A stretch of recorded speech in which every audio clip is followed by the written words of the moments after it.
Muy buenos días, amados hermanos, damos gracias al Señor por esta nueva oportunidad que el Señor nos da de poder seguir meditando en su palabra. Y como siempre digo, qué bueno que es poder cada día más, a través de su palabra, conocer a un Dios tan grande que nos ama y quiere que nosotros podamos disfrutar de andar en sus caminos, conociendo su voluntad cada día para nuestras vidas. Es por eso que quisiera que podamos seguir meditando en este precioso libro de estos dos capítulos de Ageo, capítulos que nos hablan de la voluntad de Dios para su pueblo, siendo que ellos se habían alejado. Vino la palabra, dice, de Jehová por medio del profeta Ageo a Zorobabel, hijo de Salatiel. Dijo el Señor: así ha hablado Jehová de los ejércitos, diciendo, este pueblo, dice, no ha llegado aún el tiempo de que la casa de Jehová sea reedificada. Entonces dice, vino palabra de Jehová, es para vosotros tiempo, meditad bien sobre vuestros caminos. El versículo 7 sigue diciendo, meditad sobre vuestros caminos.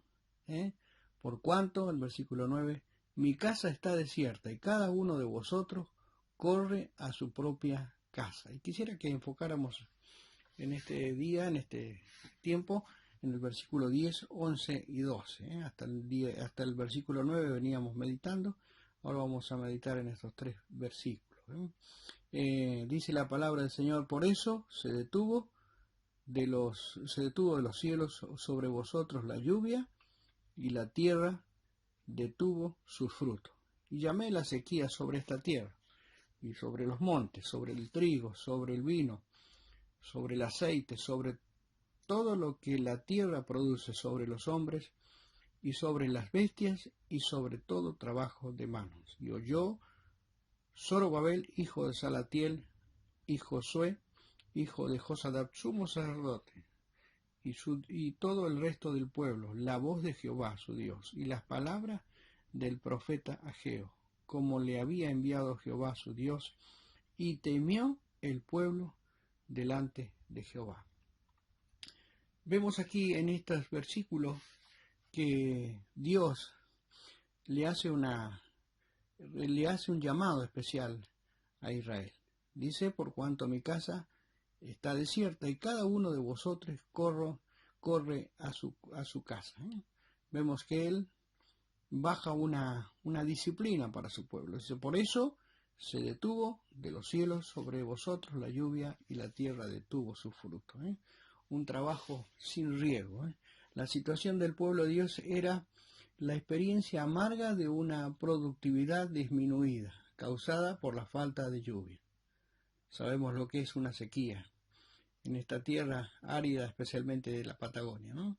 Cuán difícil es que algo crezca, ¿no? Bueno, ellos tuvieron disciplina de parte de Dios, disminuyendo la falta de agua en la tierra. La naturaleza inanimada obedece a la voluntad de su Creador. Sin embargo, su pueblo amado no puede reconocer la voz de Dios para hacer su voluntad. Dios, en su soberanía infinita, está llamando a la sequía, y estos se vuelven instrumentos dóciles en las manos de su Hacedor. Allí en 2 Reyes, el capítulo 8, versículo 1, Eliseo habló a la mujer sunamita diciendo, levántate, vete tú y toda tu casa a vivir donde puedas, porque Jehová ha llamado el hambre. Es notable el contraste en la obediencia de estos agentes materiales y la perezosa desobediencia de los hombres. ¿Qué pasa cuando en nosotros los creyentes faltan estas cosas? Fíjense, faltó primeramente el trigo, símbolo de nueva vida. El trigo ha sido utilizado de tiempos remotos como alimento. El Señor Jesucristo habló de la semilla de trigo. La semilla nunca produce fruto, sino cae en tierra y muere. El Señor se refirió a sí mismo como el grano de trigo que debía morir a fin de llevar muchos frutos. Como creyentes debemos aprender de ese ejemplo, cayendo en tierra y morir al yo egoísta. Cuando falta el trigo, el alimento diario espiritual, que es la palabra, aparece nuestra carnalidad y nuestra nueva vida no puede verse. Fíjese también que faltó el vino, dice, símbolo del gozo. En la época bíblica y antes de la ocupación de los israelitas en la tierra prometida, el viñedo era símbolo de prosperidad. El informe de los espías daba a conocer que los productos principales de aquella tierra eran justamente racimos de uva, y era necesario que dos hombres llevarían uno. El Señor se llamó a sí mismo la vid verdadera, cuyos pámpanos los discípulos tenían una íntima unión con él. En el tiempo de Ageo, el pueblo había perdido la bendición de ver el fruto de la vid, pero cuando Cristo vino, produjo la vid que lleva abundante fruto. Así, cuando el creyente no lleva fruto, pierde el gozo. También faltó, dice, el aceite, símbolo de plenitud. El olivo era uno de los árboles más valiosos del hombre en la antigüedad. Una de las industrias más populares era la producción de aceite. El aceite servía para elaborar comestibles como combustible, para lámparas, como medicina y para ungimiento. Su madera era apreciada, así también su sombra, El aceite en la Biblia es figura del Espíritu Santo de Dios, que entró en nuestras vidas el día de nuestra conversión. El pueblo de Dios fue escaso en este hermoso fruto del olivo, pero nosotros hoy estamos sellados por el Espíritu Santo, nos dice el apóstol. Cuando lo entristecemos o apagamos, perdemos la plenitud que depende de la llenura del Espíritu Santo. Que podamos permanecer unidos a la vida de Cristo. Separados de Él, dice la palabra del Señor, nada podemos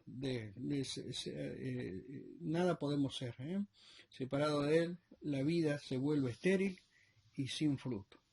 También dice el versículo 12 que oyó Zorobabel, la voz de Jehová, su Dios. Cuando Dios habla al corazón, todos aquellos que habían regresado del exilio escucharon la voz de Dios por medio del profeta. Dirigentes civiles, dirigentes religiosos y todo el pueblo comprendieron que se había perdido el celo por la obra del templo. Todos reconocieron la voz de Dios hablando por su siervo. La respuesta y ánimo que el pueblo tuvo es un ejemplo. El mensaje de Dios debe ser oído, creído y vivido. Su egoísmo y apatía fueron cambiados por el temor reverente a Jehová. ¿Cómo definir el temor de Dios? El temor de Dios puede definirse como la reverencia y el reconocimiento de la majestad, el poder y la santidad de Dios. Tema a Jehová toda la tierra, teman delante de él todos los habitantes del mundo. Podría decir el salmista allí en el capítulo 33, versículo 8. Y el 34, versículo 9 dice, temed a Jehová, vosotros sus santos, pues nada falta a los que le temen. En la antigüedad, por la importancia que se le daba a la ley en la vida de los israelitas, muchos consideraban la verdadera religión como un sinónimo de temor a Dios. Temer a Dios es tener una correcta dimensión de la santidad, la justicia y la bondad de Dios, para que de esta manera cree en nosotros la respuesta de obediencia, gratitud y admiración que solo Dios merece. Cuando Abraham, en un acto de fe, estuvo dispuesto a entregar a su hijo Isaac, la voz del cielo detuvo al patriarca diciendo, no extiendas la mano sobre el muchacho, ni le hagas daño, porque yo conozco que temes a Dios, por cuanto no rehusaste tu hijo, tu único. La fe de Abraham se manifestó claramente por la obra de dar lo que más quería, pero el fruto de esta lección es el temor a Dios. La obediencia y la fe es la evidencia de que tememos a Dios. Cuando Dios entregó la ley por medio de Moisés, el pueblo tuvo temor y reverencia por la majestad de Dios. La palabra de Dios afirma que el principio de la sabiduría es el temor a Jehová. Todas las personas que quieran ser sabias de verdad deben saber que el lugar donde se origina esa capacidad es la reverencia, la admiración a Dios para obedecer y confiar. El cambio que el pueblo de Dios comenzó cuando al oír la palabra profética, su corazón tuvo temor a Dios. Que los cambios de nuestra vida, hermanos, en este día sean reconocer la soberanía de Dios y por ello vivir en el temor de Dios. Qué bendición pudo obtener el pueblo cuando pudo comenzar la obra, sin antes reflexionar ante su inconducta delante de Dios. La voz de Jehová, Dios pudieron escuchar y ellos pudieron temer, y esta sea realmente nuestra conducta delante de Dios. Sabemos que, como hemos dicho, que el temor de Jehová es el principio de la sabiduría. El principio de la sabiduría es el temor a Jehová. Que el Señor nos bendiga y nos ayude cada día a poder conocer más a este Dios tan grande que descendió de los cielos para buscar y salvarnos, y hacer que nuestras vidas puedan realmente disfrutar de esa compañía maravillosa y ese consejo sabio que Él nos ha dejado en su palabra, hablándonos día tras día, para poder poner nuestras vidas al servicio de Él. Que el Señor nos bendiga. Mañana seguiremos viendo algunos puntos más de el libro del profeta Ageo. Que el Señor nos bendiga.